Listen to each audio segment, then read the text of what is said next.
Imagine the time na kayo ay nagplano ng party ng iyong nanay, kayo yung anak. And all you need to say is gratitude. Thank you for such a mother. And this is what is happening in this Mass.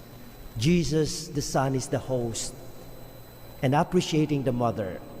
But ultimately, when the spotlight now turns to the mother, walang ibang sasabihin ang ina kung hindi, behold the Son, follow my Son.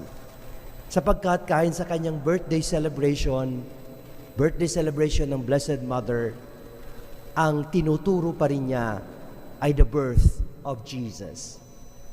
All about Mary is towards Jesus.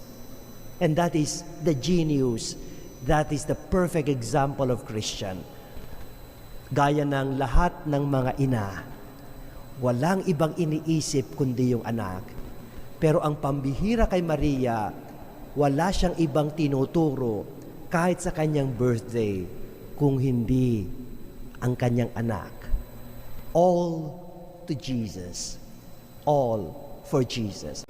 Because indeed, the way by which we can accomplish the mission, there is nothing selfish in it.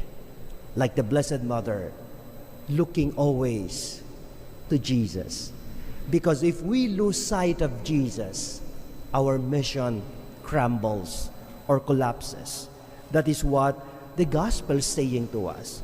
That is why on the birthday of the Blessed Virgin Mary, all we are listening to as a good news is the birth of Jesus.